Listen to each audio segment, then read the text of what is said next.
श्री स्वामी समर्थ. स्वामी महाराजांच्या कृपेने तुमच्या सर्व इच्छा मनोकामना पूर्ण हो.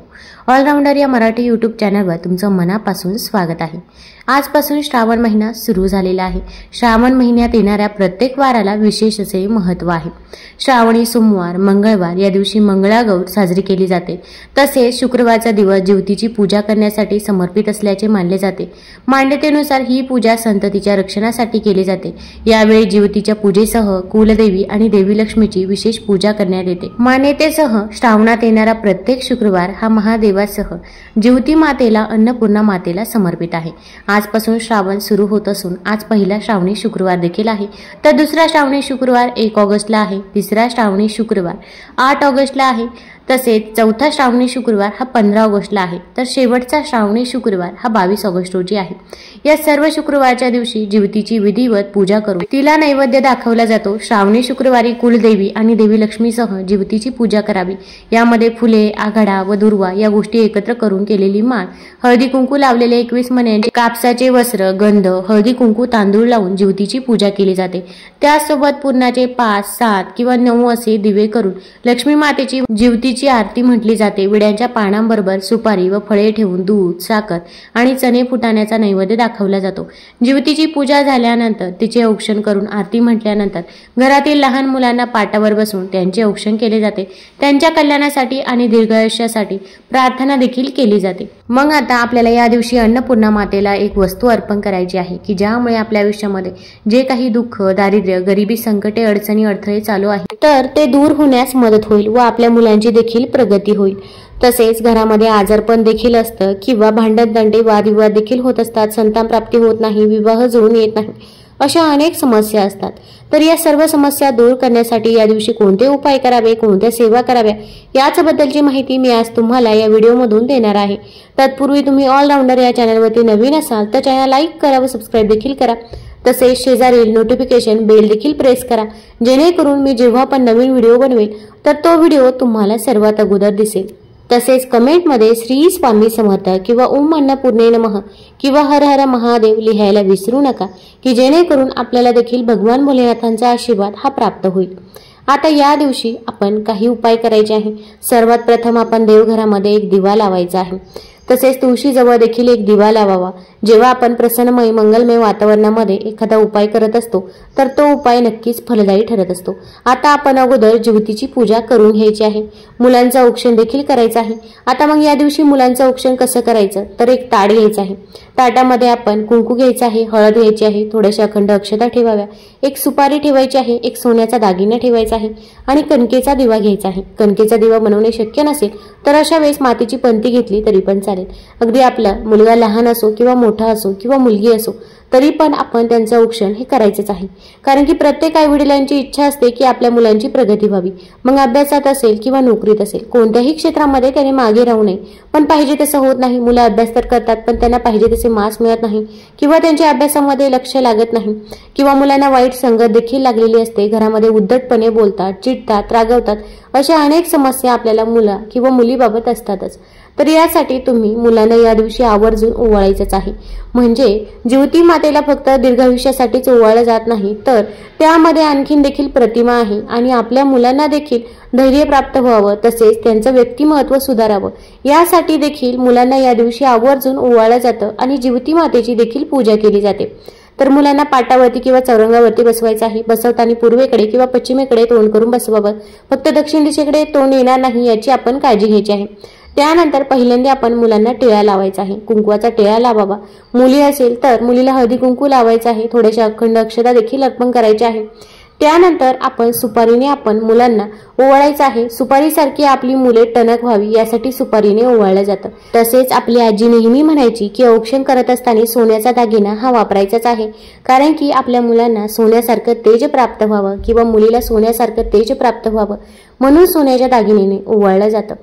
त्यानंतर आता आपण कणकेच्या दिव्याने मुलांना ओवाळायचं आहे. आता आपण मुलाला 5 वेळा ओवाळायचं आहे. ओवाळत असताना म्हणायचं आहे, माझ्या मुलाला जी काही नजरबाधा झाली असेल, इडापिडा, दुःख, दारिद्र्य, गरिबी, संकटे, अडचणी, अडथळे माझ्या मुलाच्या मागे असतील तर ते पूर्णतः दूर होऊ दे असे आपण म्हणायचं आहे. त्यानंतर आपल्याला एक मंत्र देखील म्हणायचा आहे. जरे जीवंतिके देवी बालयुक्ते प्रमोदिनी रक्षाव्रते महाशक्ती पूर्ण कामे नमोस्तुते, असे आपण म्हणायचं आहे। त्यानंतर मुलांना जीवती मातेचं दर्शन घ्यायला सांगायचं आहे। आता मुले जर बाहेरगावी परगावी असतील तर अशा वेळेस आपण थोडेसे तांदूळ घ्यायचे आहे आणि हे तांदूळ घरामध्ये चहूबाजूला टाकायचे आहे आणि टाकताना असं म्हणायचं आहे, जय जीवती माते, जिथे माझं बाळ असेल तर तिथे ते सुखात राहू दे, असं आपण म्हणायचं आहे। आता या दिवशी आपल्याला अन्नपूर्णा मातेची देखील पूजा करायची आहे। तर त्यासाठी आपण एखादी प्लेट घ्यायची आहे आणि या प्लेटमध्ये आपण थोडेसे हळदी कुंकू अर्पण करायचे आहे। तसेच अन्नपूर्णा मातेला आपण सर्वात प्रथम अभिषेक करून घ्यायचा आहे। अगोदर शुद्ध जलाने त्यानंतर पंचामृताने अभिषेक करा। अभिषेक करत असताना आपण ओम अन्नपूर्णे नमः, ओम अन्नपूर्णे नमः या मंत्राचा जप देखील करत राहायचा आहे। अभिषेक करून झाल्यानंतर अन्नपूर्णा मातेची मूर्ती स्वच्छ पुसून घ्यायची आहे। त्यानंतर अन्नपूर्णा मातेला आपण हळदी कुंकू अर्पण करायचं आहे आणि एखाद्या प्लेटमध्ये वाटीमध्ये आपण अन्नपूर्णा मातेची मूर्ती ठेवायची आहे। त्यानंतर आपण अन्नपूर्णा मातेला परत हळदी कुंकू लावावं आणि आपण आपल्याला देखील हळदी कुंकू लावून घ्यायचं आहे। अन्नपूर्णा मातेला फूल अर्पण करायचं आहे। आता आपण अन्नपूर्णा मातेला एक वस्तू अर्पण करायची आहे। तर सर्वात प्रथम म्हणजे आपण सप्तधान्य घ्यायचं आहे आणि त्याचसोबत एक गोकर्णीचं फूल घ्यायचं आहे किंवा अगदी कमळाचं फूल जर तुम्हाला मिळालं तर कमळाचं फूल घेतलं तरी पण चालेल।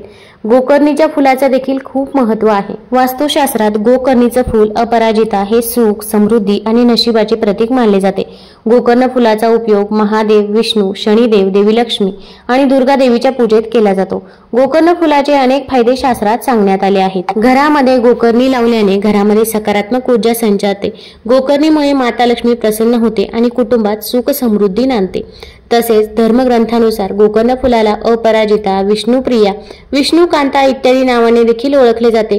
गोकर्णी धनाची देवी लक्ष्मीशी संबंधित आहे, त्यामुळे गोकर्णी घरात लावल्याने आर्थिक समृद्धी वाढते। गोकर्णी ही शुभ आणि पूजनीय असल्याने तिच्या प्रभावामुळे घरात सुख शांतीचे वातावरण राहते। भगवान विष्णूंची कृपा मिळते। माता लक्ष्मी गोकर्णी सोबत राहते, ज्यामुळे जीवन आनंदी राहते।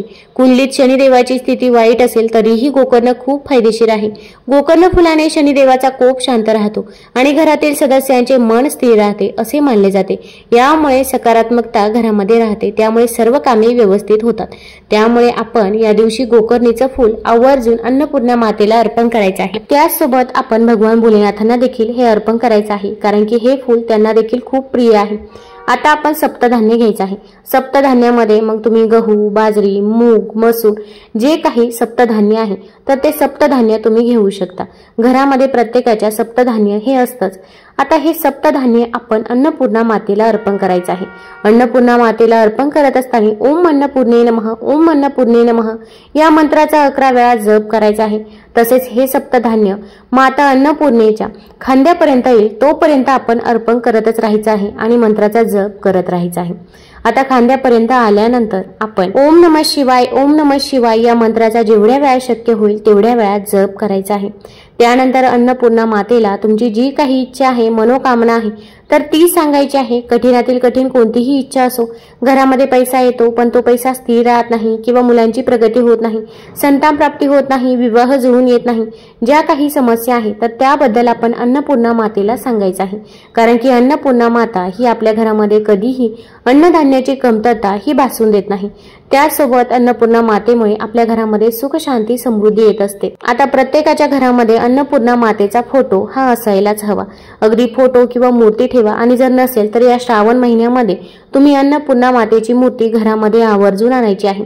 आता आपल्या देवघरामध्ये अन्नपूर्णा मातेची मूर्ती ठेवायची आहे। त्याचसोबत आपल्या किचनमध्ये अन्नपूर्णा मातेचा फोटो ठेवायचा आहे। आता या फोटोमध्ये माता पार्वती ही भगवान भोलेनाथांना भिक्षा देत आहे, अशा पद्धतीने हा फोटो आहे। तर तोच फोटो आपण किचनमध्ये ठेवायचा आहे। यामुळे आपल्या घरामध्ये अन्नधान्याची कमतरता भासत नाही। तसेच भगवान भोलेनाथ व माता पार्वतीचा देखील आशीर्वाद हा आपल्याला प्राप्त होत असतो।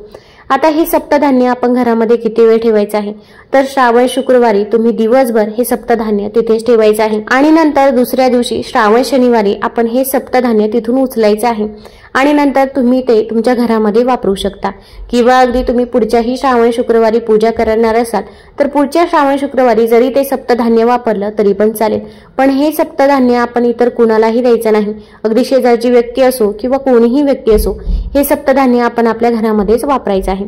आता ज्यांच्याकडे सप्तधान्य नसेल तर अशा व्यक्तीने काय करावं, तर या दिवशी आपण थोडेसे अखंड तांदूळ घ्यायचे आहे। तांदूळ हे कुठेही तुटलेले फुटलेले नसावे असे तांदूळ घ्यायचे आहे। तांदळावरती हळदी कुंकू अर्पण करायचं आहे आणि यानंतर हे तांदूळ आपण अन्नपूर्णा मातेला अर्पण करायचे आहे।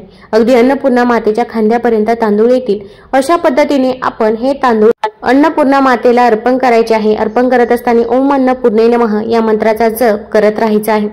तसेच हे तांदूळ आपण नंतर आपल्या घरामध्ये वापरू शकता। अगदी तुम्ही याची खीर बनवली तरी पण चालेल। शक्यतो गोड पदार्थ बनवावा की ज्यामुळे माता लक्ष्मीचा देखील आपल्याला आशीर्वाद हा प्राप्त होत असतो।